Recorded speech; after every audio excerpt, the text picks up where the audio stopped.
मुझे लग रहा है आप लोग यहाँ असली होली मनाने के लिए आए हुए। यथार्थ में यह असली होली। मैंने जहाँ तक अध्ययन किया है उस अध्ययन के आधार पर मैं कहता हूँ, सत्संग को ही असली होली कहते हैं।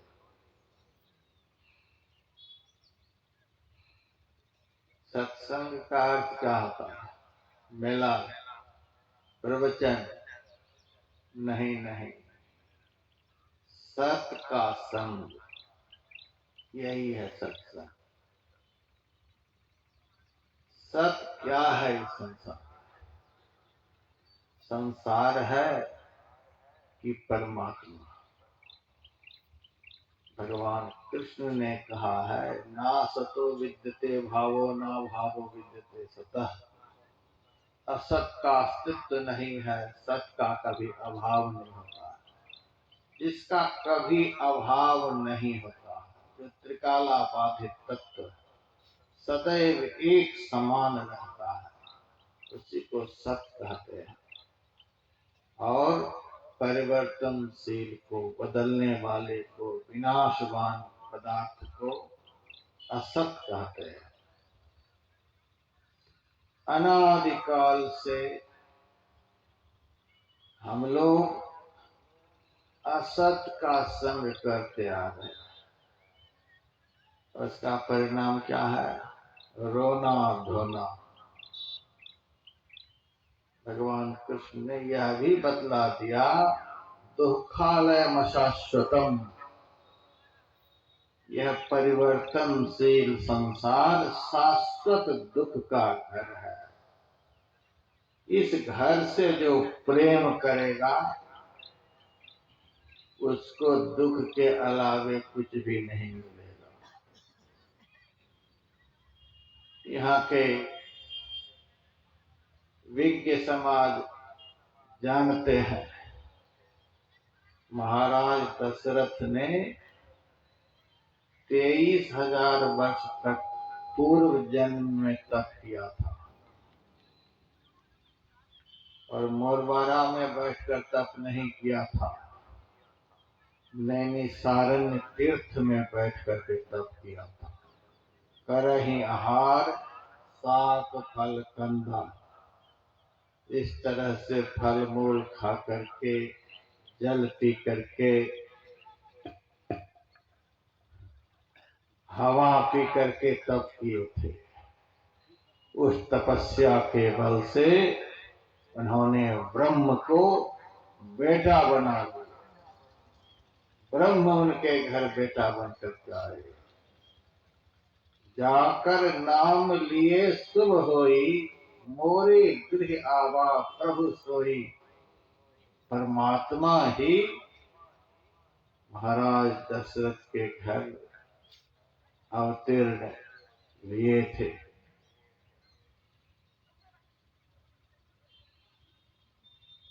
ऐसे महाराज दशरथ जिनके घर भगवान पुत्र बनकर आए, सब जानते हैं, उनको भी इस संसार ने दुख ही दिया। जब बेटा नहीं था तब दुख, जब बेटा को मांगने के लिए विश्वामित्र मुनि आ गए तब भी दुख ही हुआ था।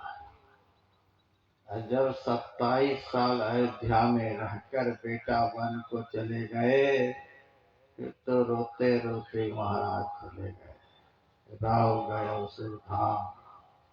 यह संसार ऐसा दुख का घर है कि भगवान के बाप को भी रोना पड़ता है। हम आप लोग यहाँ आनंद का बधावा बजाना चाहते हैं, हाँ, तो भगवान के बाप को रोना पड़ता है। रामायण यदि पढ़िएगा, यहाँ तो भगवान को भी रोना पड़ता है, राम को भी रोना पड़ा है, कृष्ण को भी रोना पड़ा है। कृष्ण भगवान के तो दो बाप हुए। वे नंदलाल भी कहलाए, वासुकी नंदन भी कहलाए। दो दो बाप कृष्ण और दो दो माँ भगवान कृष्ण के, यशोदानंदन और देवकी नंदन। दोनों नाम आप लोग जानते होंगे। वसुदेव जी को भी कंस के कारागार में कितना रोना पड़ा, और प्रभास क्षेत्र में जब भगवान स्वधाम सिधार गए तो रोते रोते वसुदेव और देवकी दुनिया से चले गए। 12 साल गोकुल में रहकर भगवान जब मथुरा को गए, बाबा नंद और यशोदा को कितना रोना पड़ा है, पढ़कर देख लीजिए। 113 साल तक बाबा नंद और यशोदा रोते रहे कृष्ण के लिए। भगवान कृष्ण को भी मायूस होना पड़ा है। यह संसार ऐसा दुख का घर है कि भगवान को भी रोना पड़ता है, भगवान के पाप को भी रोना पड़ता है। ऐसा यह संसार है। ऐसे संसार का संग जो करेगा उसको रोना नहीं पड़ेगा। मेरे पास तो बहुत लोग आते हैं, बेटा वाले आते हैं। अभी कुछ दिन पहले मेरा कार्यक्रम चल रहा था दुमका जिला के बासुकीनाथ में। 2 दिन सत्संग सुनाया बासुकीनाथ में। एक माई रोती बिलखती हुई आई, पति स्वर्ग सिधार गए, 2 बेटे महाराज घर में बड़े दुख देते हैं, बड़ी मार पिटाई होती है महाराज, बड़ा दुख बड़ा दुख। मैंने उस माई से कहा, बेटे बहुत दुख देते हैं। हाँ महाराज बहुत दुख देते हैं। हमने कह दिया तो मेरे पास आ जाओ। पूरे ऑल इंडिया में मैंने बहुत जगह आश्रम बनाया, आओ रहो आश्रम में। रोटी फ्री, पानी फ्री, दवाई फ्री, कमरे फ्री, कपड़े फ्री, मरने पर वैकुंठ तक फ्री।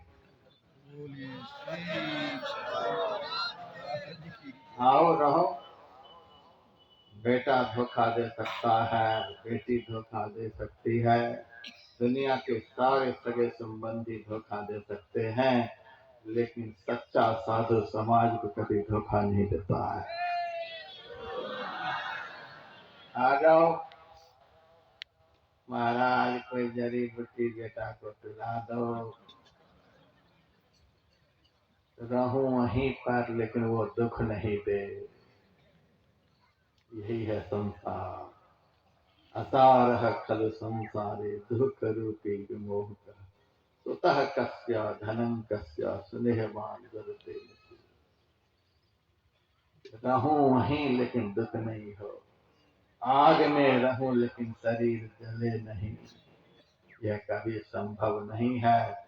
बर्फ में घुसे रहूं लेकिन ठंडक लगे नहीं, संसार में घुसा हुआ रहूं दुख नहीं हो, यह कभी संभव नहीं। संसार का जो संग करेगा वह दुनिया का कोई भी होगा उसको दुख भोगना ही पड़ेगा, और जो सत्य का संग करेगा जिसका विनाश नहीं होता है, ऐसे अविनाशी ईश्वर का जो संग करेगा तो सपने हो नहीं दुख द्वैत दर्शन बात कोटिक कोक है। तुलसीदास जी ने लिख दिया, जागृत में कौन कहे स्वप्न में भी कोई दुख नहीं होगा। गुरु नानक देव जी महाराज ने तो कहा कि दुनिया को देखते देखते तो अब मरने पर आ गए। एक माई मुरादाबाद में कहने के लिए आई, बाबा आंख से दिखलाई नहीं दे रही है, कोई दवाई बताओ। मैंने कहा उम्र कितनी है? 80 साल। 80 साल में अब क्या देखने को बाकी है? ये बाकी तो कुछ नहीं, लेकिन फिर भी देखने का बड़ा मन करता है, बड़ा मन करता है। 80 साल में भी संसार को ही देखने का मन करता है। जिन्होंने आंख दिया उनको देखने का मन नहीं करता है, संसार को ही देखने का मन करता है। हाँ महाराज, अच्छा दवाई बता रहा हूँ। घर में लाल मिर्च का पाउडर है, तो पाउडर तो है महाराज, एक एक चुटकी दोनों आंख में डाल दो, यही दवाई बता रहे हैं। और क्या दवाई बताऊं? 80 साल की उम्र में भी दुनिया को देखते देखते सारी दुर्गति हो गई, फिर भी दुनिया को ही देखने का मन करता है। महाराज दवाई बता दो। एक बार भी भगवान को देखने की इच्छा नहीं होती है। जिनके लिए गुरु नानक देव जी महाराज ने कहा, देखत ही ते भयो निहाला, जन्म मरण दुख जाई। एक ही बार देखना है उनको। दुनिया को देखते देखते तो कितने युग बीत गए हैं। गर्ग संहिता पढ़ी, 28 सतयुग बीत चुके हैं हम लोगों के सामने में। ईश्वर के अंश है, नहीं मरने वाले हैं। हमारे सामने सारे युग बीते, 28 त्रेता युग बीत गए, 28 द्वापर बीते, और यह कलयुग भी 28वां चल रहा है। दुनिया को देखते देखते तो सारी दुर्गति भोग लिए, कुछ बाकी है? कितना देखे संसार को, इस जीवन में भी संसार को कितना देखे। लेकिन गुरु नानक देव जी महाराज कहते, देखत ही ते भयो निहाला। एक बार कोई संसार को जो बनाया है उसको देख ले, एक बार, दोबारा देखने की बात नहीं होती है। मंदिर में जा रहे हैं, दर्शन करके आ रहे हैं, जा रहे हैं, आ रहे हैं, तीर्थ में जा रहे हैं, धाम में जा रहे हैं, आ रहे हैं, ये सब तो गो गोचर जहाँ लगी मन जाई, सो सब माया जाने भाई। ये तो माया में विग्रह का दर्शन है, माया में व्यापक जो ब्रह्म है उसका दर्शन नहीं है। माया में व्यापक ब्रह्म का एक बार दर्शन कोई कर ले, दोबारा दर्शन नहीं करना है। एक ही बार में काम बन जाएगा। मैंने बहुत बार आप लोगों को सुनाया है, आप अपने बेटा को देख लेंगे तो बेटा ही नहीं बन जाएगा, बाप को देख लेंगे तो बाप ही नहीं बन जाएगा, भाई को देख लेंगे तो भाई नहीं बन जाएंगे, दुनिया का किसी को देख लेंगे तो वही नहीं बन जाएंगे। लेकिन एक बार भी यदि भजन के द्वारा भगवान को देख लेंगे, भगवान ही बन जाएंगे। दर्शना दर्शने हित्वा स्वयं केवल रूपतः, यंगास्ते कर साधो ब्रह्म स ब्रह्म वित्सहन। ब्रह्म को जान लेने वाला ब्रह्म ही हो जाता है। आप मनुष्य रह नहीं जाएंगे। अभी हम लोगों ने क्या पाठ किया? ब्रह्म रूप सतगुरु नमो। गुरु महाराज तो किस रूप में हम लोगों ने स्तवन किया है? ब्रह्म रूप। गुरु महाराज का जब शरीर पूरा हो गया, लोग क्या कहने लगे? ब्रह्मलीन संत सदगुरु महर्षि में परम महाराज ब्रह्म में लीन हो गए। हमारे गुरु महाराज ब्रह्म में लीन हो गए, सारे जीवन ब्रह्म चिंतन करते करते। यहाँ पर इस बार एक ग्रंथ लेकर आप लोगों के लिए आया हूँ, सब लोग देखिएगा, थोड़ा ही लाया हूँ, ग्रंथ आने में बड़ी दिक्कत थी। संत में ही लीला मृत, देखिएगा उस ग्रंथ को आप लोग। सारे जीवन गुरु महाराज ने क्या किया है उस ग्रंथ में दर्शन होगा। सारे जीवन हमारे गुरु महाराज ने ब्रह्म चिंतन किया, और ब्रह्म चिंतन का फल यह मिला, वे ब्रह्म में ही लीन हो गए। ब्रह्म में लीन हो जाने का यह परिणाम है। अभी आप लोग देखिए मंच पर सबसे बढ़िया से किनको बिठाए? आप लोग इस मंच पर सबसे बढ़िया से सजा करके किनको बिठाए? गुरु महाराज को बिठाए हैं। ये भगवान है, इसीलिए भगवान की तरह इनको बिठाए हैं। जयकारा किनकी बोल रहे हैं? इन्हीं की जयकारा बोल रहे हैं। दर्शन किनका कर रहे हैं? इन्हीं का दर्शन कर रहे हैं। और मैं यह भी देखता हूँ सत्संग में बहुत माताएं, बहनें, भाई लोग केला लेकर के, सेब लेकर के, पैसे लेकर के, जो कुछ भी होता है बनता है उससे लेकर के गुरु महाराज की ही तरफ बढ़ते हैं। सब इधर ही आते हैं। भूख लगी है पंडाल के लोगों को, पंडाल के लोगों को क्यों नहीं केले देते हैं? क्यों नहीं सेब देते हैं? पैसे की जरूरत तो पंडाल वालों को है। दीजिए पैसे, हाय हाय दिन रात कर रहे हैं, दीजिए पैसे। लेकिन पंडाल वाले को कोई पूछने वाला नहीं है। मंच पर वाले को भी तभी तक लोग पूछते हैं जब तक कि इनके बनकर रहते हैं। मंच वाले भी यदि दावा कर बैठे हमारे में हिमाकत है ये सब पाने की, उनको भी कुत्ता नहीं पूछेगा। इनके बन के रहने से ही किसी की पूजा होती है। ये ऐसे पूजनीय है। सब लोग इन्होंने क्या किया? पढ़िए पदावली को, समझा नहीं लखा नमूना, बात है सतहित की। नमूना को देख करके इन्होंने कहा है, नमूना को देखा है, असलियत को इन्होंने देखा है। इसका यह परिणाम कि ब्रह्म हो, ब्रह्मवत समाज इनको देख रहे हैं। एक ही बार देखना, एक ही बार मिलना है, एक ही बार पाना है, एक ही बार पहुंचना है। यहाँ तो एक ही बार का काम है।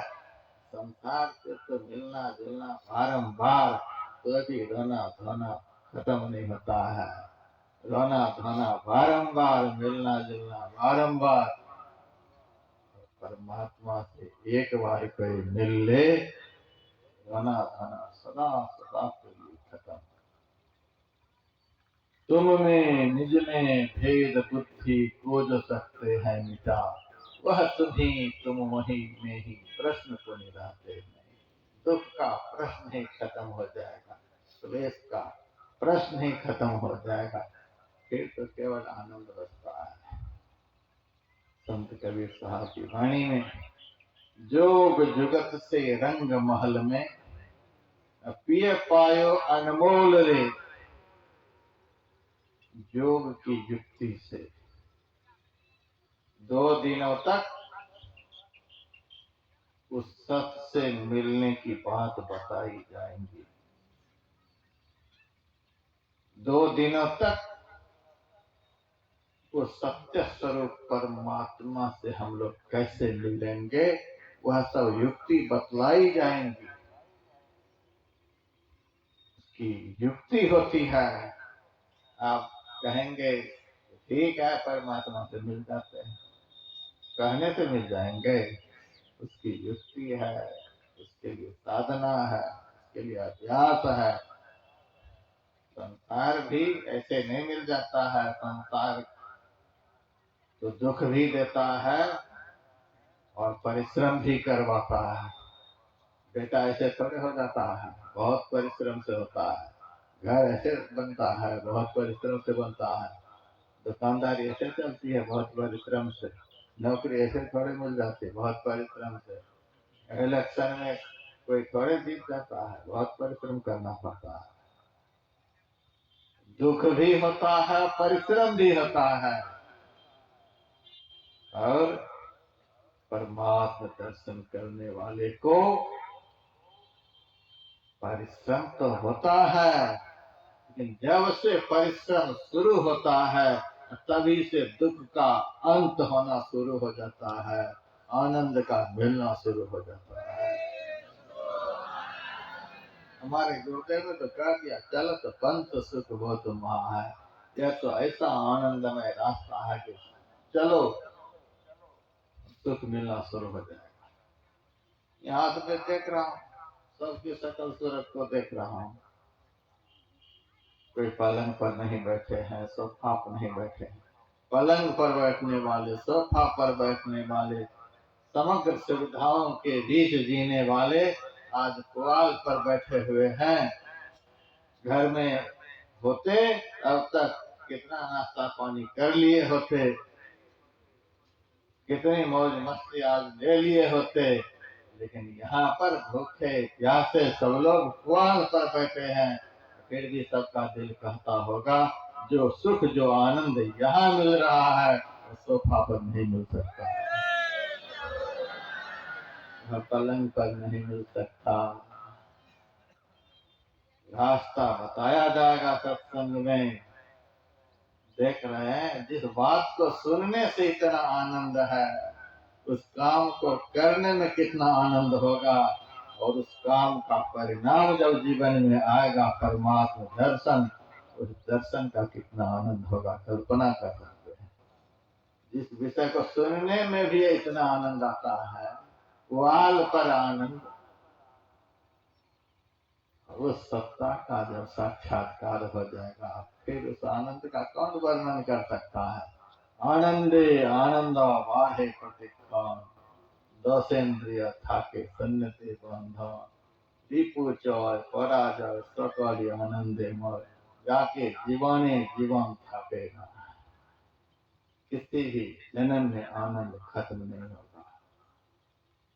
कबीर साहब का तो जोग जुगत से रंग महल में पिय पायो अनमोल दे। जोग की युक्ति से, संतों के पास युक्ति होती है, जिस युक्ति से असत का संग छूटता है, असत से मिलन होता है। जोग जुगत से, जोग की युक्ति से रंग महल में,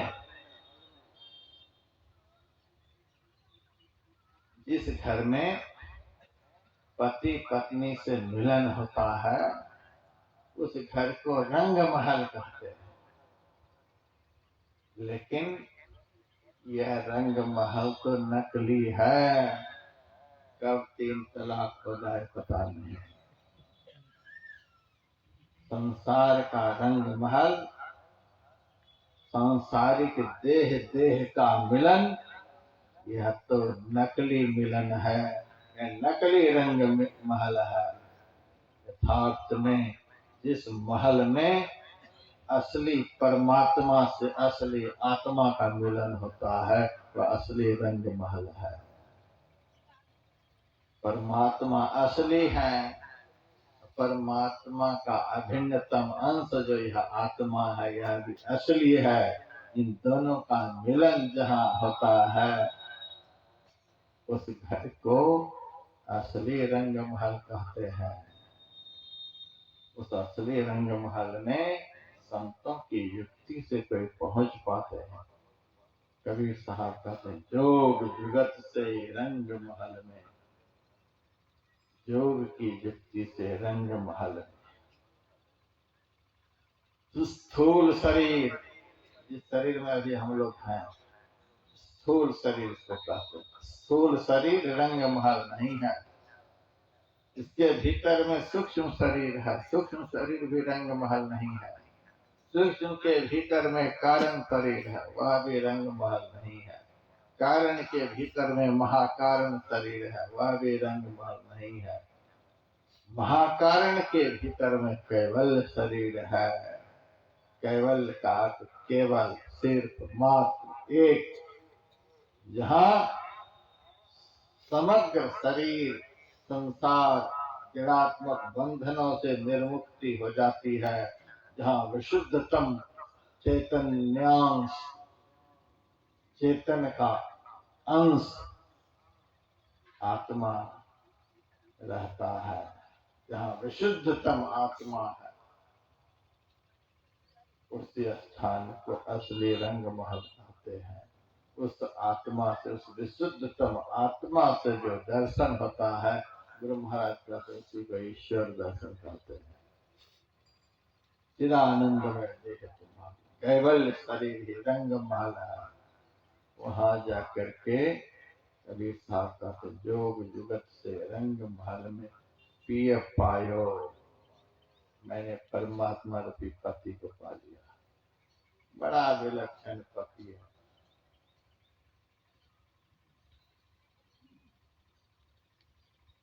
कबीर साहब की एक वाणी में, देख लो मैं आहे सजनिया, पियवा अनमोल के। बड़ा अनमोल वे पति है। कलकत्ता के माई मेरे पास रोने के लिए आई, बाबा आशीर्वाद दे दो। क्या आशीर्वाद दे दो? 3 महीना पहले हमारे पतिदेव मर गए। मर गए तो आशीर्वाद क्या दो? जिंदा होने के लिए उनको तो जला करके आ गई। क्या आशीर्वाद दो? महाराज अब तो जो हुआ सो हो ही गया, और अगले जन्म में भी हमें पति के रूप में वही मिले। मैंने कहा जो इस जन्म में मर गए वो अगले जन्म में अमर हो जाएंगे। ऐसे वर को वरे जो जामे मर जाए, वर तो ऐसा कीजिए जो चुरलो अमर हो जाए, सौभाग्य अमर हो जाए। मेरा कह दिया अगले जन्म में भी मर जाएंगे तो अगले जन्म में भी रोते रहोगे, फिर उसके अगले जन्म में भी वही मिल जाएंगे तो उससे आगे भी रोते रहोगे। मरने वाले का संग, मरने वाले से मिलन, मरने वाले से संबंध यदि होता रहा तो रोने से पिंड नहीं छूटेगा। जो कभी मरता ही नहीं, ऐसे को पति बना लें, कभी विधवा होंगे नहीं, रोना होते ही नहीं। संसार के लोग तो स्वार्थी होते हैं, कब अनुकूल हो जाए कब प्रतिकूल हो जाए पता नहीं, परमात्मा तो सदैव अनुकूल ही। इस जीव के सबसे प्यारे कोई है तो परमात्मा, सदैव अनुकूल रहते हैं, सदैव अनुकूल रहते हैं। परमात्मा से अनुकूल तो संसार में कोई नहीं।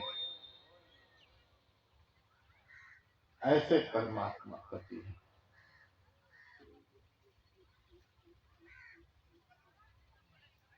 पिय पायो, परमात्मा रूपी पति को मैंने पा लिया। कबीर बोल रहा है पा लिया मैंने। कोई कबीर साहब से पूछे होंगे परमात्मा रूपी पति को आपने पा लिया, ये परमात्मा रूपी पति कैसे है? कैसे है? कबीर साहब ने कहा अनमोल रे,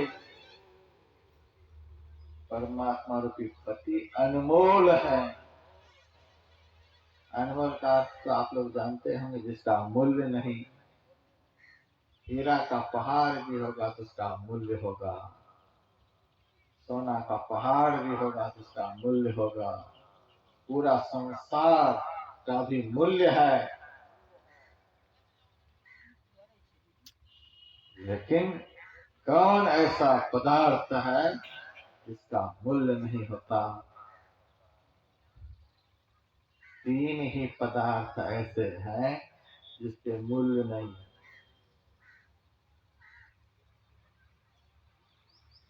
3 पदार्थ ऐसे हैं जिसके मूल्य नहीं होते। तो कौन कौन से 3 पदार्थ हैं? पहला पदार्थ तो परमात्मा, परमात्मा का कोई मूल्य नहीं होता। और दूसरा पदार्थ परमात्मा का अंश जीवात्मा, इस जीवात्मा का भी कोई मूल्य नहीं है। और जिस नाम का भजन करके यह आत्मा परमात्मा से मिलता है, उस नाम का भी कोई मूल्य नहीं होता है। पायो जी मैंने नाम रतन धन पायो, खर्चे नहीं वापो चोर न लेवे, दिन दिन बढ़त सवायो। है दुनिया में कोई ऐसा बैंक, है दुनिया में कोई ऐसी कंपनी कि पैसे डालो, 1 लाख डाल दो बैंक में और उसी दिन 1.25 लाख हो जाए। एक का 1.25 गुना करके एक ही दिन में देने वाला कोई बैंक है दुनिया में? है कोई कंपनी? आप लोग सदगुरु महाराज से उस परमात्मा का नाम ले लीजिए कि पदार्थों को पा करके ठगा ठगा करके हंस रहे हैं, खुश हो रहे हैं। इन संसार के लोगों को यह पता नहीं है, जिसे पा करके आज हंस रहे हैं वही जब हाथ से निकल जाएगा तो रोना हाथ लगेगा। जब एक दिन संसार छोड़ करके चले जाएंगे तो सब धुआं में उड़ जाएंगे, कुछ हाथ नहीं लगेगा, क्योंकि यह कुछ है ही नहीं। यह दुख का घर है, माया है, कल्पना मात्र है, गंधर्व नगर है, यह कुछ है ही नहीं। और इसी को सब कुछ समझ रखे हैं, इसका कोई मूल्य नहीं, ये कुछ है ही नहीं। इसमें तो थोड़ा भी दिमाग लगाना पागलपन है। इस संसार के लिए, संसार को प्राप्त करने के लिए थोड़ा भी दिमाग लगाना, थोड़ा भी परिश्रम करना, ये महा पागलपन है। रोने के लिए हम तैयारी कर रहे हैं, छाती पीटने की तैयारी कर रहे हैं, तड़पने की तैयारी कर रहे हैं। जो संसार के लिए परिश्रम कर रहे हैं वो भूसा कूट रहे हैं, उनका सारा श्रम एक दिन निरर्थक हो जाएगा और रोता हुआ संसार से चला जाएगा, इसका कोई मूल्य नहीं।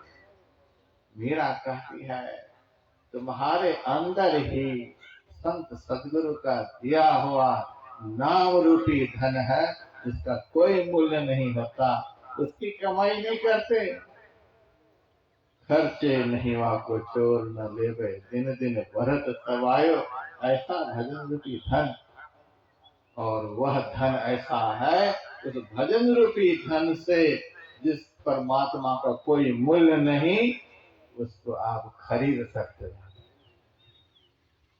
आप दुनिया को बेच करके परमात्मा को खरीद नहीं सकते, लेकिन भजन रूपी धन में वह ताकत है कि उस धन से परमात्मा को खरीद सकते हैं।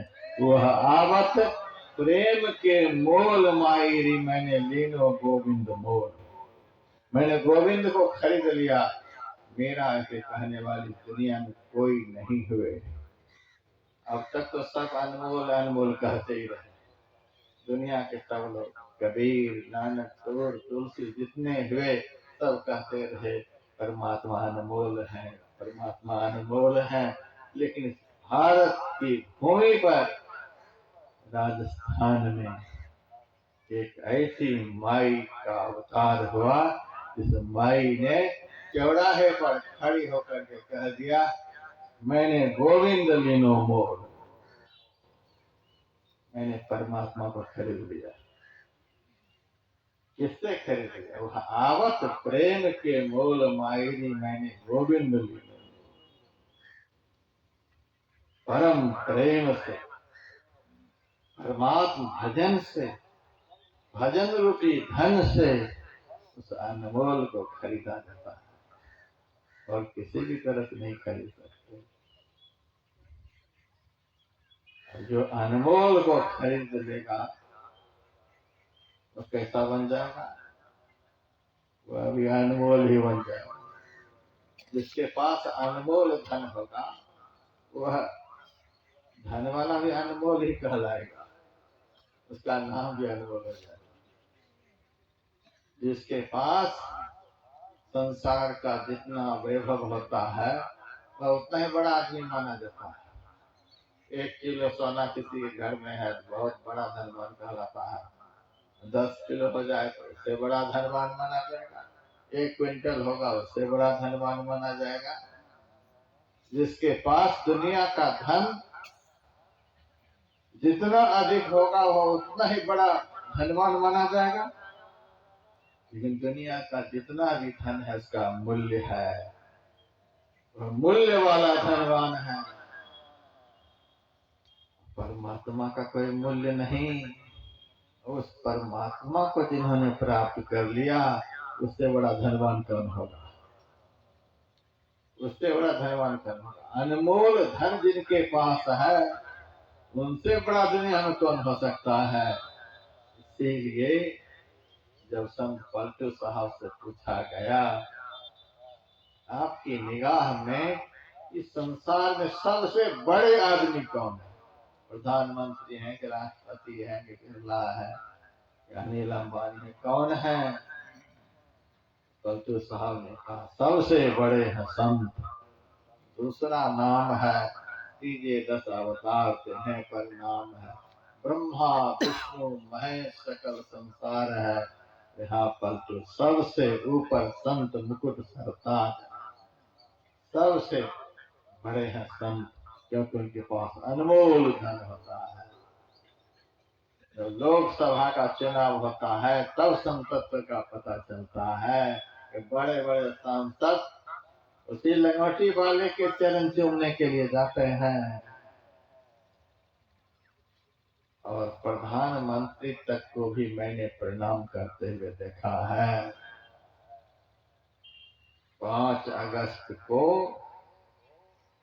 पिछले 5 अगस्त को भूमि पूजन हुआ था अयोध्या जी में और देश के प्रधानमंत्री आए थे भूमि पूजन के लिए। और वहां पर बैठे हुए थे अयोध्या के एक लंगोटी वाले नृत्य गोपाल दास जी महाराज।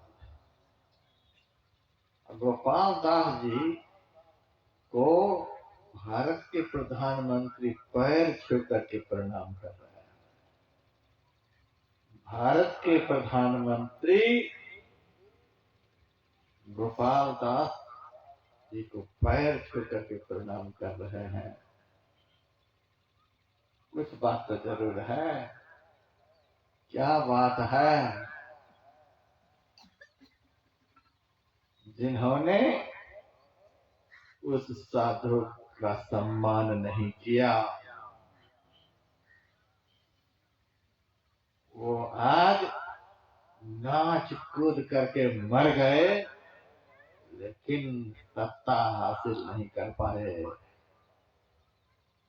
नाच कूद करके मर गए जिन्होंने उस साधु का सम्मान नहीं किया। सत्ता हाथ नहीं लगी, पैसे भी खर्च किए, समय भी खर्च किए, दिमाग खर्च किए, बहुत कुछ खर्च किए, लेकिन हाथ कुछ नहीं, हाथ मलते रह गए। लेकिन जिन्होंने उस संत का सम्मान किया, देखिए दुनिया में कीर्ति फैल रही है। रावण के पास कितना कुछ था सबको पता है। रावण के ऐसा धनवान अभी धरती पर कोई नहीं होगा, विद्वान भी कोई नहीं होगा, तपस्वी भी कोई नहीं होगा, बलवान भी कोई नहीं होगा, माया भी कोई नहीं होगा, भोगी भी कोई नहीं होगा।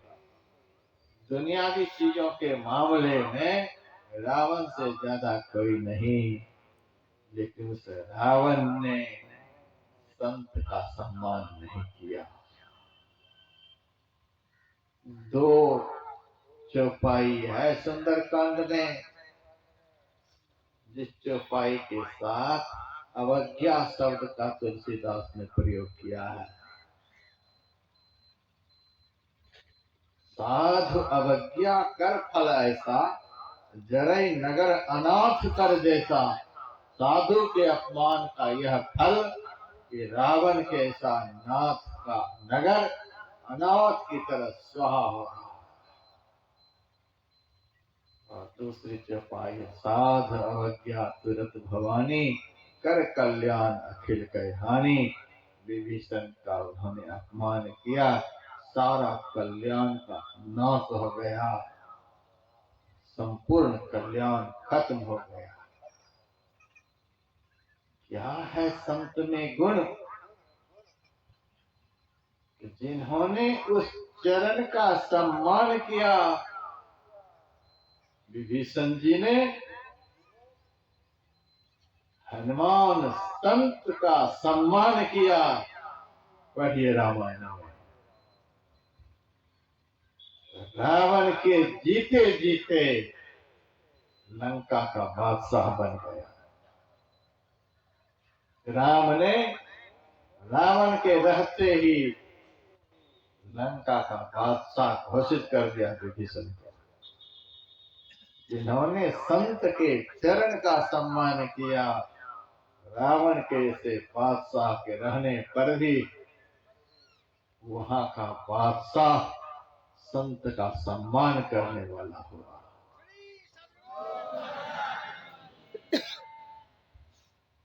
और रावण ने उस चरण का सम्मान नहीं किया तो उनकी बादशाह धूल में मिल गई। कोई पूछने वाला नहीं रह गया। कुल रोवनिहारा, संपूर्ण लंका नगरी को जला दिए हनुमान। आसमान में आग की लपट पहुंच रही है। रावण के अधीनस्थ 3300 कोटि देवता कोई रक्षा नहीं कर पा रहे हैं। संत के चरण का यह अपमान का परिणाम 33 कोटि देवता जिनके सामने हाथ जोड़े खड़े रहते थे, कोई भी रक्षा नहीं कर पाए।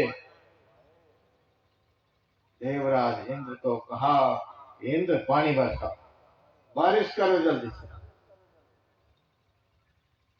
देवराज इंद्र मन ही मन सोचे, बारिश यदि कर दिया फिर तो यह बच ही जाएगा। लेकिन हाथ में तलवार लेकर के कह रहा, बारिश करो नहीं तो गर्दन काट दूंगा।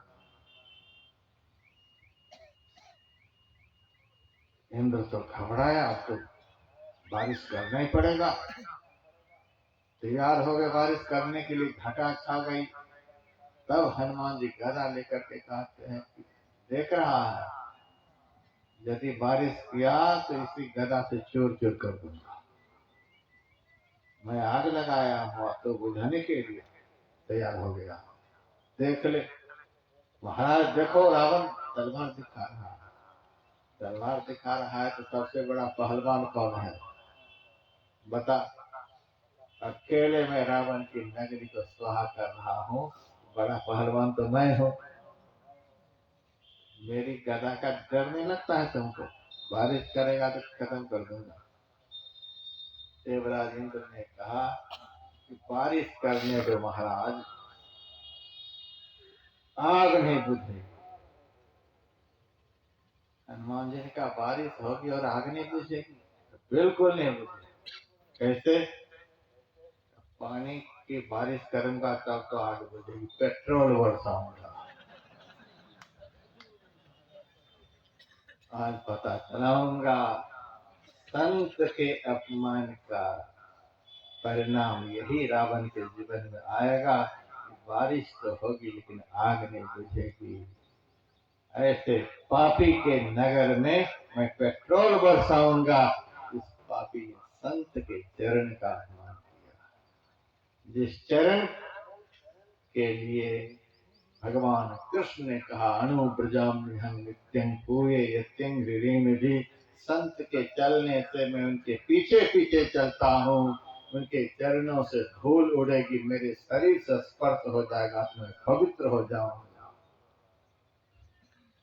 और भगवान राम सनकादि ऋषि को बैठने के लिए अपना पीताम्बर बिछा दिए और कहते हैं, बड़े भाग पायु सत्संगा। जिस चरण का सम्मान भगवंत करते हैं, उस चरण का पापी ने अपमान किया है। जिस चरण का भगवंत सम्मान करते हैं, उस संत के ऊपर इस पापी ने चरण का प्रहार किया है, इसकी नगरी को तो स्वाहा करके ही छोड़ूंगा। सब देवता उनके बस में थे, कोई नहीं बचा पाए। और साक्षात भगवान शिव शंकर उनके गुरु थे, गुरु भी उस शिष्य की रक्षा नहीं कर पाए कि जिस शिष्य ने संत का अपमान किया। संत की क्या महिमा है, वे चाहे तो सृष्टि को प्रलय कर दे, चाहे तो सृष्टि का निर्माण कर दे। बड़े बड़े देश आज लड़ लड़ करके स्वाहा हो रहे हैं, वैभव वाले देश स्वाहा हो रहे हैं, लेकिन हमारा भारत देश, यहाँ भजन की प्रधानता है। सब देश मिलकर इसको स्वाहा करना चाहते हैं, फिर भी भारत ही सबको स्वाहा कर देंगे, भारत को कोई स्वाहा नहीं कर पाएगा, क्योंकि हमारा भारत देश कृषि प्रधान के साथ साथ ऋषि प्रधान भी है। देश हमारा भारत प्यारा सब देशों से न्यारा है। इसको ऋषि मुनियों ने मिलकर अपना हाथ संवारा है। यह संतों का देश है, इसको कौन स्वाहा कर सकता। एक से राक्षस इस धरती पर आए, यहाँ की संस्कृति को, यहाँ की शब्दता को, यहाँ के धर्म ग्रंथ को, यहाँ के धर्म स्थान को मिटाने का प्रयास किए, सब मिट गए, लेकिन यहाँ पर सब कुछ वर्तमान है। यह मिटेगा नहीं, क्योंकि संत का देश है। जिस चरण में भगवान झुकते हैं, उस चरण वाले का देश है। मेरे कहने का अभिप्राय, संत में कितना बड़ा व्यक्तित्व होता है, भगवान भी उनके चरण चूमते हैं, क्योंकि सबसे बड़ा धन और अनमोल धन परमात्मा है। उस धन को सदैव अपने हथेली में प्राप्त किए हुए रहते हैं, इसीलिए संत से बढ़कर दुनिया में कोई नहीं। कबीर साहब कहते हैं, ऐसे परम धन को मैंने प्राप्त कर दिया, योग जुगत से रंग महल में पिय पायो अनमोल रे। कोई भक्त पूछे होंगे,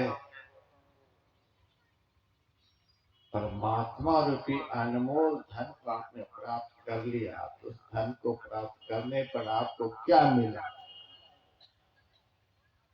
आनंद मिला। कहे कबीर, आनंद भयो, आनंद प्राप्त हुआ। पूछा गया, कितना आनंद मिला परमात्मा के मिलने से?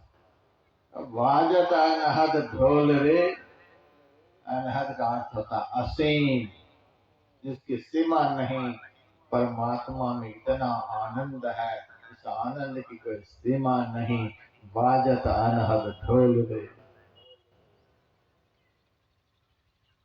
उस परमात्मा से किसी का मिलन हो जाए, असीम आनंद का नगारा जीवन में बजने लग जाए, यही तो सत्संग है, यही असली होली है। मैं इसी का असली होली करता हूँ। 4 राष्ट्रीय पर्व भारत में लोग मनाते हैं, यहाँ तो पर्व ही पर्व है। कौन ऐसा दिन नहीं जिस दिन पर्व नहीं होता है। बहुत पर्व होता है, इतना पर्व दुनिया में कहीं नहीं। दुनिया से सबसे ज्यादा पर्व भारत में होता है, सबसे ज्यादा पर्व भारत में होता है, सबसे ज्यादा त्योहार भारत में होता है। भारत में जितना त्योहार पर्व होता है, उससे ज्यादा पर्व त्योहार बिहार में होता है। बिहार से ज्यादा पर्व दुनिया में कहीं नहीं, यहाँ से ज्यादा त्योहार दुनिया में कहीं नहीं होता। बहुत पर्व होता है, और यथार्थ में यह होली का पर्व बिहार का ही पर्व। होली खेलने के लिए भी नहीं आता है दूसरे राज्य में। ऐसी होली बिहार में होती है, वैसी होली दुनिया की किसी राज्य में नहीं, किसी राष्ट्र में नहीं। बढ़िया से बढ़िया आदमी आज के दिन बंदर बन जाता है, देखते मुंह कैसा लगता है। होली खेलने वाले को देखिए, हरा रंग है, लाल रंग है, पीला रंग है, काला रंग है। बड़े भाग मानुष तन पावा, बड़े भाग से मनुष्य का शरीर मिला है। दुर्लभ देवता तरसते हैं मनुष्य बनने के लिए, इतना सुंदर शरीर देवता तरसे, और ऐसा शरीर वाला अपने से बंदर बन जाता है। ये बिहार का बड़ा जबरदस्त पर्व है, आदमी को बंदर बना देने वाला पर्व। लेकिन ये पंडाल से बाहर की होली का अर्थ मैंने सुनाया आप लोगों को। पंडाल से बाहर जब रोड को पार करेंगे तब की होली का अर्थ मैंने सुनाया। बड़े भाग मानुष तन पावा, बड़े भाग से आज बंदर बन जाता है। और जो पंडाल में बैठे हुए हैं असली होली मना रहे हैं। असली होली मनाने वाले बंदर नहीं बनेंगे, वे त्रिभुवन सुंदर बन जाएंगे। अधरम मधुरम वदनम मधुरम मधुराधिपुरखिलम मधुरम। आप लोग तो त्रिभुवन सुंदर बन जाएंगे। असली होली जो मनाएंगे त्रिभुवन सुंदर हो जाएंगे। जो नकली रंगावीर से होली खेलेंगे वे बंदर बन जाएंगे। यहाँ असली रंगावी, यहाँ तो असली रंग अभी बंगनाल रंग माट भरो है। पिय पर लय छिरकोरी आज ऐसो मेल मिलो। उड़त गुलाल लाल भय अंबर, बरसत रंग अपार रे। मेरा का भजन है। उड़त गुलाल लाल भय अंबर, बरसत रंग अपार। आशा वीर गुलाल दुनन को, कर सत्संग उरोरी मुक्त नर देह धरोरी। खेलोरी हृदय हरि घोरी। यहाँ तो असली होली होती है। 4 पर्व हैं तो बहुत पर्व, लेकिन 4 मुख्य पर्व हैं जिसको राष्ट्रीय पर्व कहते हैं। सावन की पूर्णिमा में रक्षाबंधन होता है। रक्षाबंधन जो है वह राष्ट्रीय पर्व है। उसके बाद दशहरा है, दुर्गा पूजा, वह भी राष्ट्रीय पर्व है। उसके बाद है दिवाली, वह भी राष्ट्रीय पर्व है। उसके बाद है होली, यह भी राष्ट्रीय पर्व है। चारों श्रृंखलाबद्ध। पहले रक्षाबंधन, उसके बाद दुर्गा पूजा दशहरा, उसके बाद दिवाली, उसके बाद होली। ये रक्षाबंधन क्या है? यह गुरु और शिष्य का पर्व है। भले भाई बहन की बात होती है, लेकिन जब मंत्र बोलते हैं पौरोहित यजमान को राखी बांधते समय जैन बद्धो बलि राजा दानवेंद्र महाबल तेन त्वां प्रतिबध्नामि रक्षे माचल। इस रक्षा के सूत्र से शुक्राचार्य ने बलि को बांधा था। त्रिभुवन में उनकी कीर्ति फैल गई थी। ऐसे रक्षा के सूत्र से गुरु ने शिष्य को बांधा था। गुरु की दीक्षा यही है, रक्षा सूत्र, वही है नारायण कवच। संत सदगुरु ही अपने शिष्य को रक्षा सूत्र से बांधते हैं। कराल काल जिसका कुछ बिगाड़ नहीं सकता है। गुरु और शिष्य का महापर्व है रक्षाबंधन। संत सदगुरु से दीक्षा रूपी रक्षा सूत्र को शिष्य प्राप्त करता है, तब दूसरा त्योहार है दशहरा। दशहरा का अर्थ क्या होता है? दुर्गा माता की पूजा सब लोग करते ही हैं। नाम तो है दशहरा। दशहरा का अर्थ यदि पूछा जाए तो पता नहीं। हम तो बहुत से पूछते हैं दशहरा चल रहा है, अर्थ क्या होता है? महाराज अर्थ तो आप बताओगे, पूजा करो तुम, अर्थ बताओ मैं। चलो अर्थ बता रहा हूँ। दशहरा का अर्थ होता है 10 को हराओ। 10 हरा, 10 को हराओ। किसको हराओ? बाहर के 10 को नहीं, 5 कर्म की इंद्रियां, 5 ज्ञान की इंद्रियां, 10 इंद्रियों को हराओ तो विजयादशमी हो जाएगी। 10 इंद्रियों को पराजित करो, हराओ। इसीलिए शक्ति की उपासना होती है। बिंदुनाद महालिंगम शिव शक्ति निकेतनम। आंतरिक ध्यान के द्वारा जब अभ्यासी प्रकाश की चिनगारी का दर्शन कर लेता है तो प्रथम प्रकाश की चिनगारी का ही नाम बिंदु है। उसी को शक्ति कहा गया है। उसी चिनगारी से निकट एक आवाज चिराग की ज्योति माही, उसी चिनगारी से जो आवाज होती है उस आवाज को शिव कहते हैं। अर्थात नादा शक्ति, शिवोच्छिव नाद शक्ति जिनके बस में है उसको महापुरुषों ने शिव कहा है।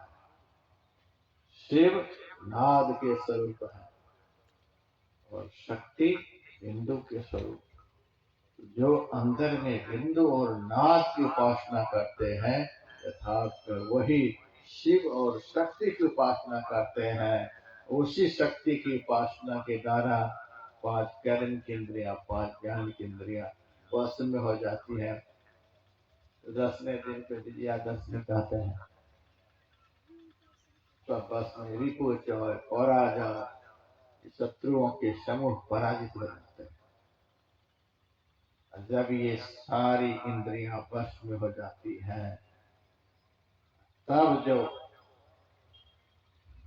भक्त भजन करता है, समग्र इंद्रियों को अपने वश में करके जो भक्त भजन करता है उसी भक्त के अंदर में अंतर ज्योति रूपी रंग प्रकट होता है। उसी भक्त के अंदर में दीपक का प्रकाश होता है, ज्ञान का प्रकाश होता है और अंतर्नाद रूपी पटाखे बजते हैं। अंतर ज्योति और अंतर्नाद।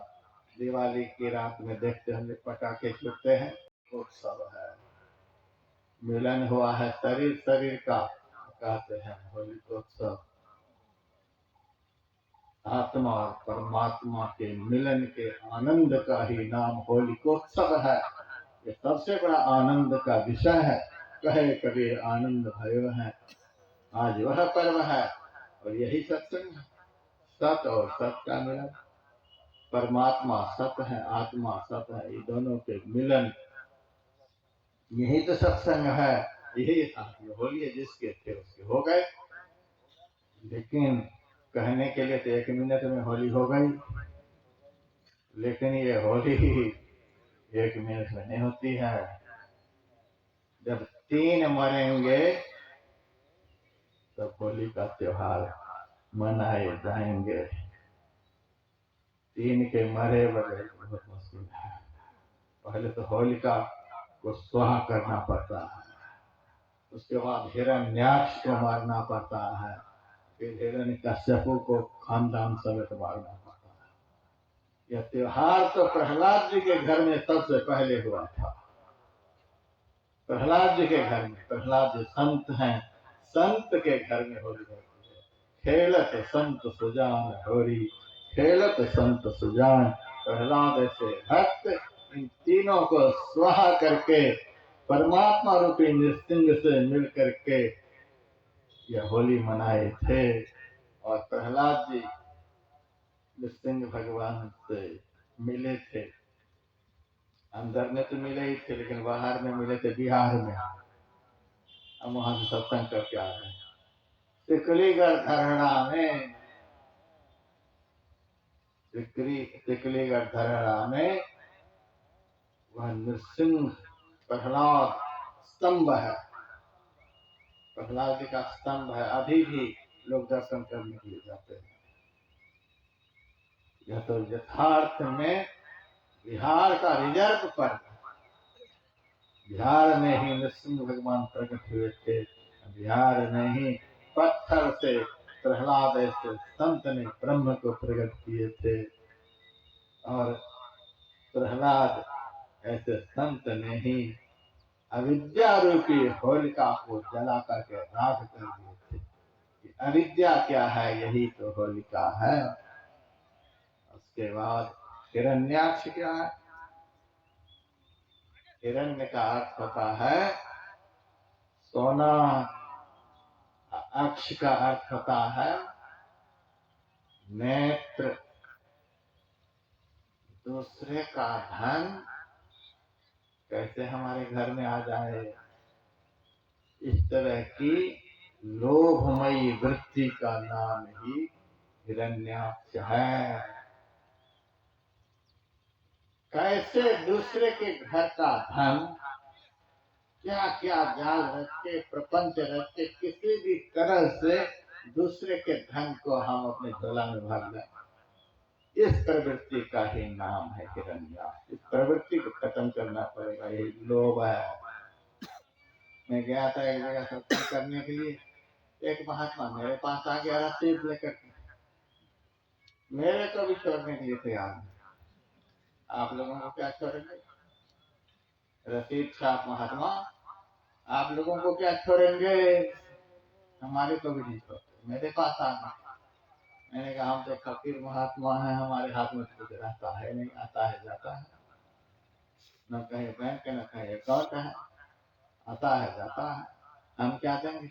अरे महाराज आप कुछ दो, कुछ दो। लोगों को बड़ा मन में है कि इनके पास कितना है।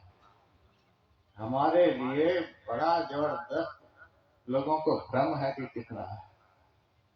कुछ दिन पहले मैं झारखंड आश्रम में था, कुछ लोग कहने के लिए आए, महाराज आपके लिए चर्चा हो रही थी कि आनंद बाबा हेलीकॉप्टर लेने के लिए जा रहे,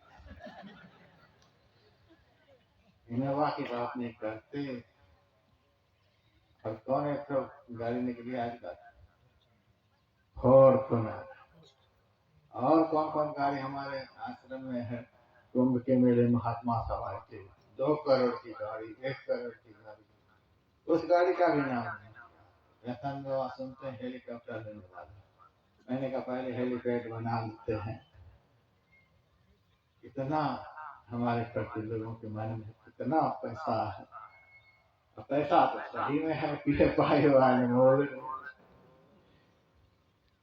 जिन्होंने परमात्मा रूपी पति को पा लिया है, ऐसे सदगुरु व्यास के हृदय में रहता है। व्यास हृदय पंकजावासः, व्यास के हृदय रूपी कमल में सदगुरु महाराज निवास करते हैं। सदगुरु के चरण में लक्ष्मी का निवास है, हृदय में परमात्मा का निवास है।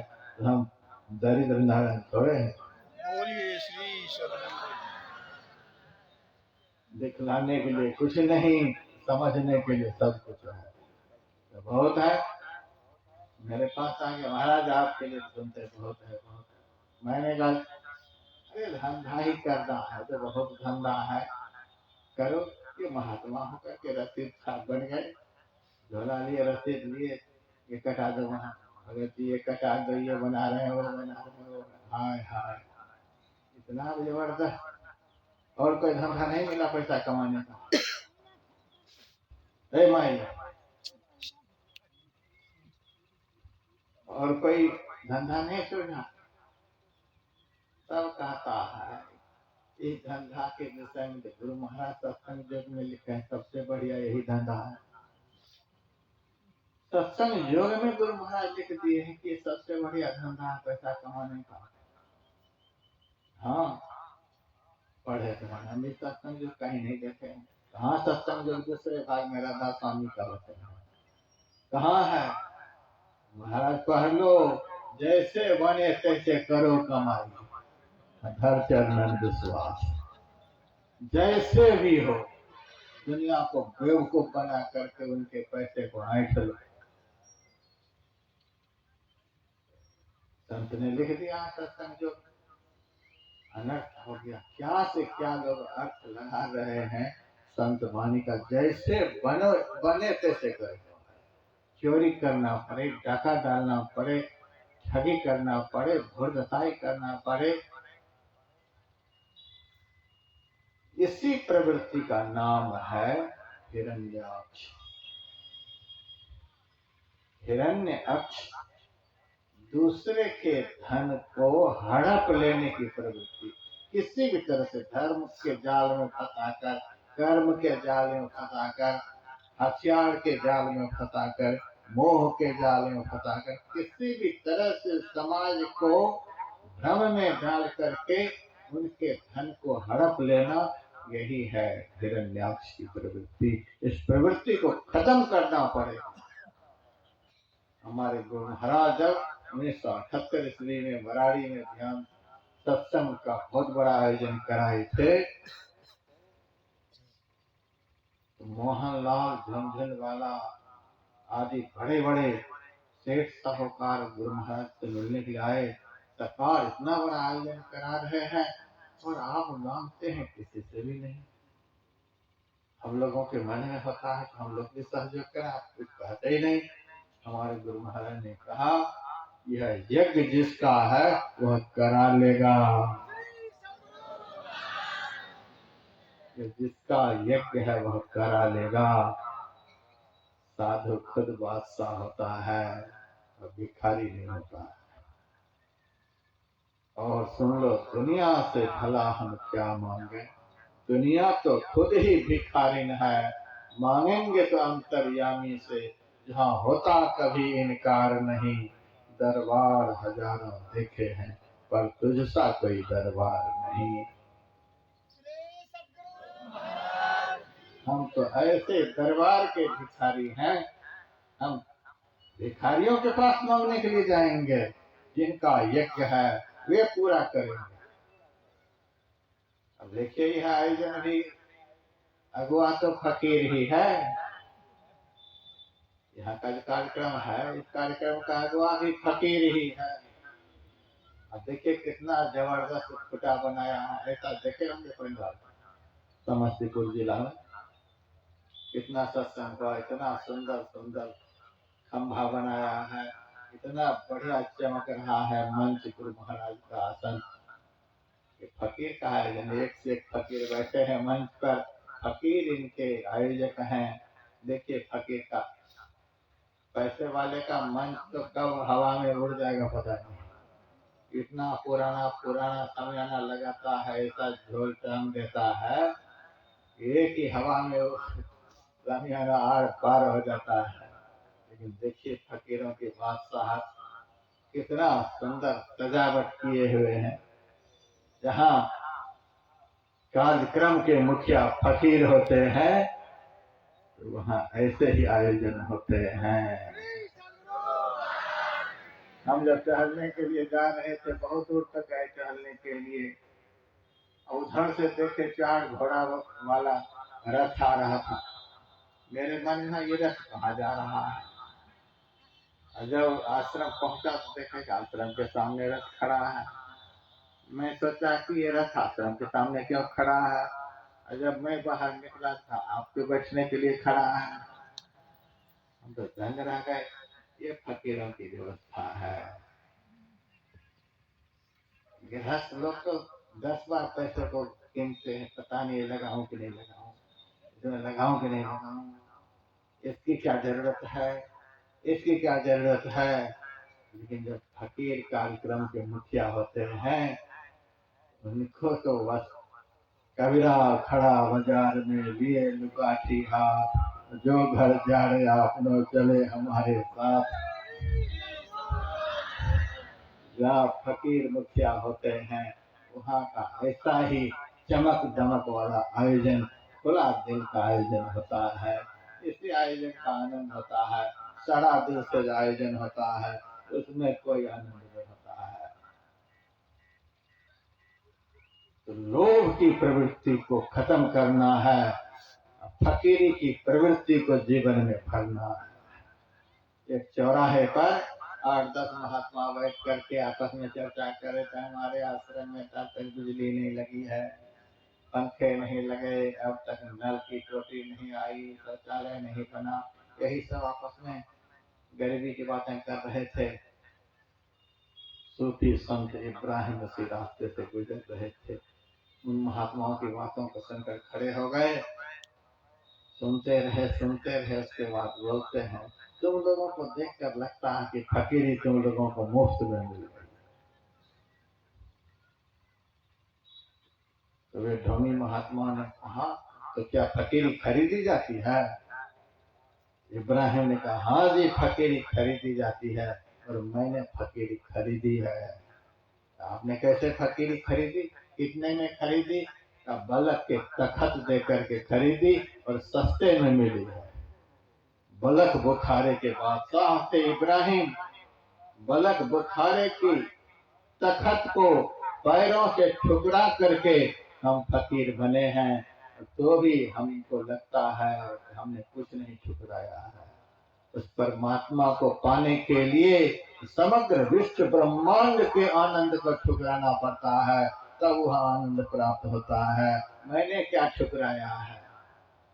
तुम लोग फकीर के बना पहन करके गरीबी की बातें करते, ये नहीं बना, वो नहीं बना, वो नहीं बना। अपने जीवन को बना लो, अपने भजन को बना लो, सारा संसार परमात्मा दोनों बन जाएंगे। हिरण्याक्ष की प्रवृत्ति को खत्म करो, लोभ की प्रवृत्ति है। दूसरी है हिरण्यकश्यप की प्रवृत्ति। यदि होली का आनंद लेना चाहते हैं, पहले अविद्या रूपी होलिका को जला करके राख कर दे। दूसरा, लोभ की प्रवृत्ति को खत्म कर दे। तीसरा, हिरण्यकश्यप। हिरण्यकश्यप का क्या अर्थ होता है? हिरण्य का अर्थ तो सोना समझ ही लिए, कश्यपु का अर्थ संस्कृत में पलंग होता है। अय्याशी जीवन, खाए सोए, खाए सोए, खाए सोए, दिन रात मौज मस्ती में जीने वाला, जिनको ये पता नहीं है कूच का नगारा खोपड़ी पर बज रहा है। खोपड़ी पर कूच का नगारा बज रहा है, कब यह नगारा खत्म हो जाएगा पता नहीं। तुम मौज मस्ती में डूबे हुए हो। ये भोगमयी प्रवृत्ति, यही है हिरण्यकश्यप। अविद्या को स्वाहा करो, लोभ की वृत्ति को स्वाहा करो, और भोग की वृत्ति को स्वाहा करो, तब परमात्मा दर्शन के आनंद को प्राप्त करो। यही तो होलिकोत्सव का आनंद है। आप लोगों को देख करके बड़ा आनंद आया। मैंने पहले कह दिया, आप लोगों की इस बार परीक्षा गुरु महाराज लेने के लिए जा रहे थे। दिन तो हमारे पास बहुत पड़े थे, 2-4 दिन के बाद भी 2 दिन का सत्संग यहाँ हो जाता, लेकिन हमको देखना था समस्तीपुर के सत्संगी भाई बहन ये असली सत्संगी है कि नकली सत्संगी है। इनकी परीक्षा लेनी चाहिए। वर्षों से सत्संग हो रहा है, देखते हैं वर्षों से परीक्षा हो रही है, ये फेल करने वाले हैं कि पास करने वाले हैं। लेकिन प्रथम सत्र में ही मैंने देख लिया कि आप लोग पास हो गए। यदि आप लोग नकली रंग अबीर में ही चिपटे रहते, लगे रहते, भाई भतीजे के साथ ही रंग अबीर उड़ाते रहते, तो समझ जाते कि आप लोग नकली सत्संगी हैं। लेकिन आप लोग परमात्मा रूपी पति से होली खेलने के लिए आए हैं। खेलोरी हृदय हरि होरी, अपने हृदय में परमात्मा रूपी पति के साथ होली खेलने के लिए आए हैं। असली रंग को समझने के लिए आए हैं, असली अबीर को समझने के लिए आए हैं, असली होली को उत्सव मनाने के लिए आए हैं और असली पति से मिलने के लिए आए हैं, असली पति का ज्ञान पाने के लिए आए हैं। आप लोग असली सत्संगी हैं, असली होली मनाने के लिए आए हैं।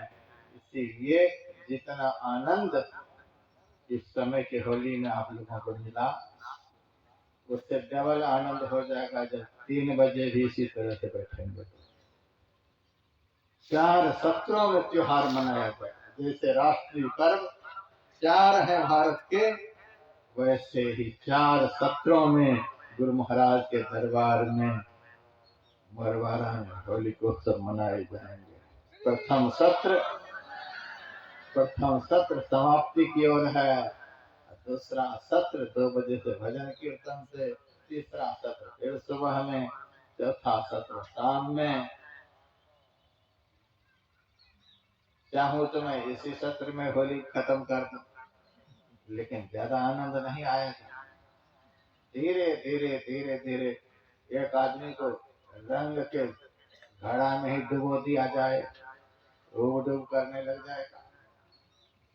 उतना नहीं होना चाहिए, थोड़ा थोड़ा थोड़ा थोड़ा रंग अभी पूरा बढ़िया से रंगा करके कल शाम को आप लोगों को भेजा जाएगा। आप समय की प्रतीक्षा करिए और शांति से। आप लोगों को पता है कि मेरे कार्यक्रम में खिचड़ी खरगोश बन करके बैठना नहीं होता है। आदमी की तरह बैठेंगे तो हम भी महात्मा की तरह सुनाएंगे, और आदमी की तरह आप लोग नहीं बैठेंगे, उठ बैठ इधर उधर आगे पीछे करेंगे। 2 तरह के महात्मा होते हैं, एक फिजिशियन महात्मा, एक सर्जन महात्मा। ये नहीं कि दवाई देकर के मैं विदा कर दूंगा, एक तो कठोर वचन रूपी कैंची भी यहाँ चलती है, बहुत कुछ जला कटा सुनना पड़ेगा। इसीलिए आप लोग इस शांति के साथ बैठे हैं, इसी शांति के साथ। ये नकली होली तो हुड़दुम के साथ होता है, या असली होली शांति के साथ होती है। असली होली मनाने के लिए बैठे हैं। हमारे गायक भी बड़े जबरदस्त गायक हैं, मिथिला के बनगांव से आए, बनगांव से गायक जो आए हैं। तबले वाले भी कम नहीं, जाकिर हुसैन का नाम सुने होंगे, इनका सुनिएगा तबला, हारमोनियम भी सुनिएगा कैसा बजाते हैं, भजन भी कैसे गाते हैं सुन लीजिए।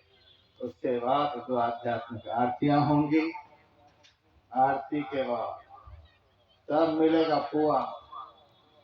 आरती के बिना उठ जाएंगे तो न दुआ न पुआ, 2 में से एक भी नहीं। इसीलिए आरती करके उठना चाहिए। साधारण देवी देवता की भी पूजा बिना आरती थोड़े खत्म करते हैं, तो सदगुरु सबसे बड़े देवता की पूजा के लिए बैठे हैं। इसलिए आरती के बाद ही आप लोगों को उठना है। आरती के बाद एक से दिव्य साहित्य, संत नहीं लीला अमृत, बस 5 कार्टून ही यहाँ पर आई हुई है। और 5 कार्टून में एक कहाँ को भगत आए थे, कुशेश्वर स्थान के भगत। ये देखिए संतोष के बगल में बैठे, उनकी भी बगल में है। 10 पुस्तक कहे कि महाराज हमारी तरफ से आप बांट दीजिए। संत नहीं लीला अमृत, आदि अंत जीवन चरित्र, तुलसीदास जी के रामायण की तरह अर्थ सहित है। सब सत्संगी देख लीजिएगा जल्दी जल्दी में। मात्र 85 में से 10 खत्म हो चुके हैं, उसको लेकर के जाइएगा और 2 बजे से भजन कीर्तन में। जय गुरु महाराज।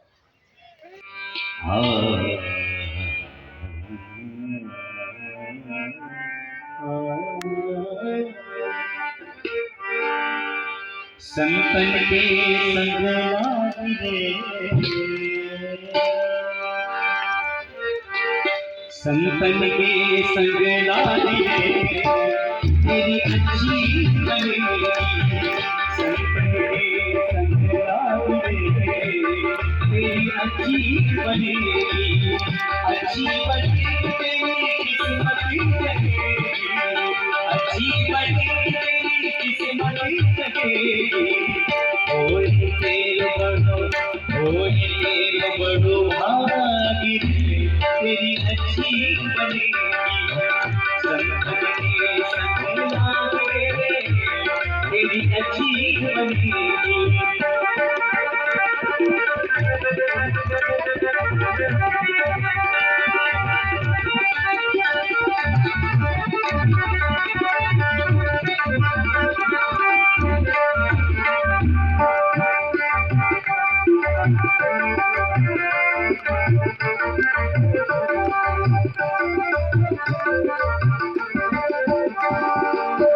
संतन संग लगी पून कमाई, संतन संग लगी पून कमाई, पून कमाई, पून कमाई, पून कमाई, पून कमाई, संतन संग लगी पून कमाई, संतन संग लगी पून कमाई।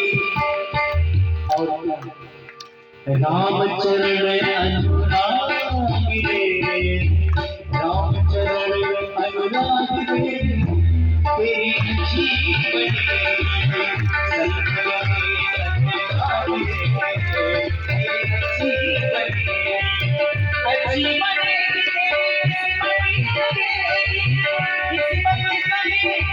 किस्मत लगेगी, तेरी किस्मत लगेगी, कोई बड़ो तेरी जीवन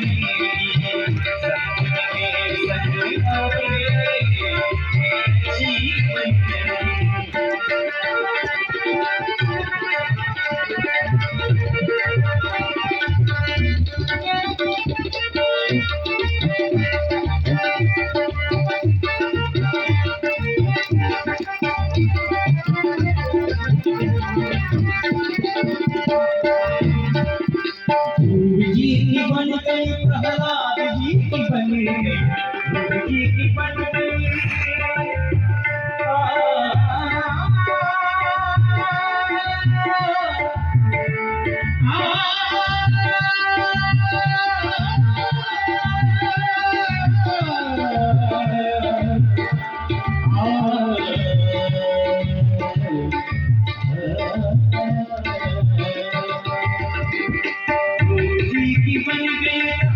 जी की बन गई, जी की बन गई,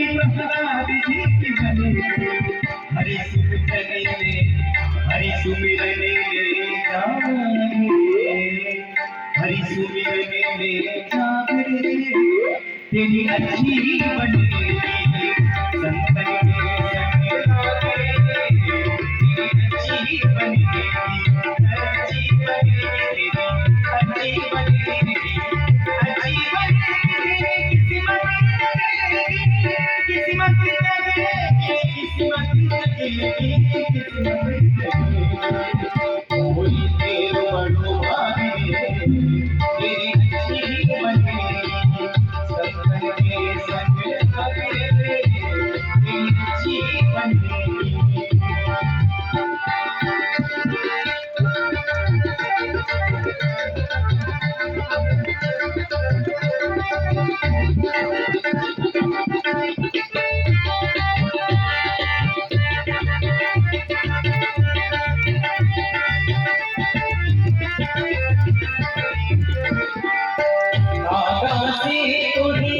वंश करेंगे, आगा से तेरे वंश करेंगे, वंश करेंगे, वंश करेंगे,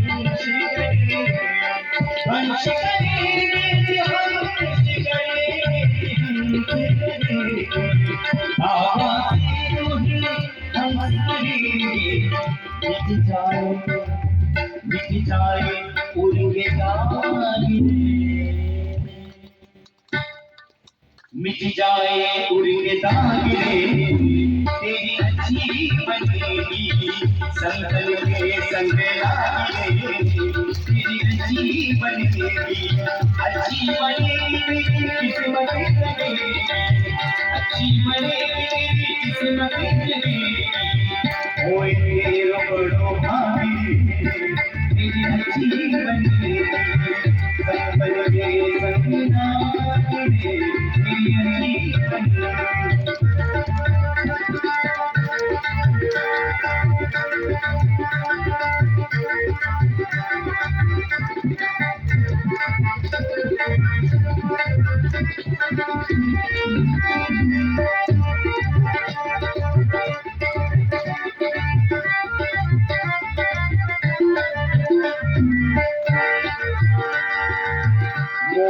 शामी बहुत दिन सोए, मोहन शामी बहुत दिन सोए, बहुत दिन सोए,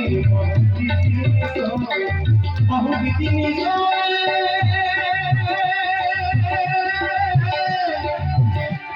बहुत दिन सोए, बहुत दिन सोए, बहुत दिन सोए। मोहन शामी बहुत दिन सोए, मोहन शामी बहुत दिन सोए, जाग सके तो अब जागी रे तेरी अच्छी बनेगी, जाग सके तो अब जागी रे तेरी अच्छी बनेगी, संग मेरे संग जागी रे तेरी अच्छी बनेगी।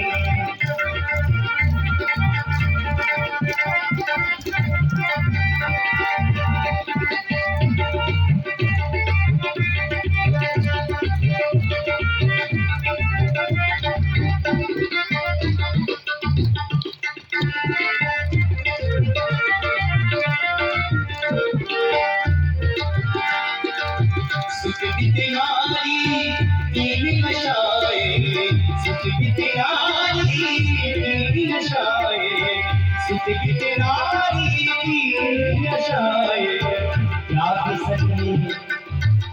सके अब जागी रे तेरी अच्छी बनेगी, संग के संग जागी रे तेरी अच्छी बनेगी।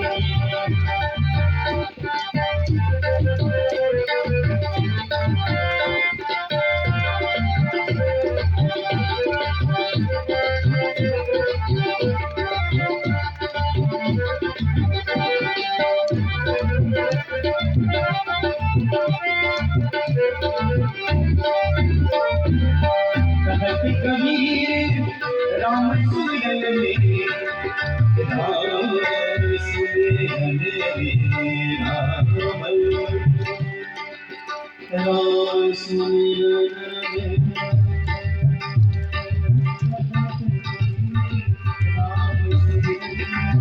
राम सुमिरन में, राम सुमिरन में, कहत कबीर राम सुमिरन में, कबीर राम सुमिरन में, कहत कबीर राम सुमिरन में, राम सुमिरन राम सुमिरन, कहत कबीर राम सुमिरन में,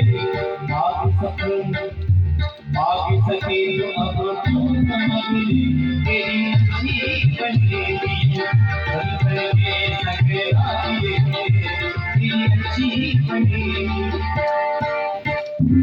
संग के संग आइए तेरी अच्छी बनेगी, संग के संग आइए तेरी अच्छी बनेगी, अच्छी बनेगी तेरी किस्मत लगेगी, किस्मत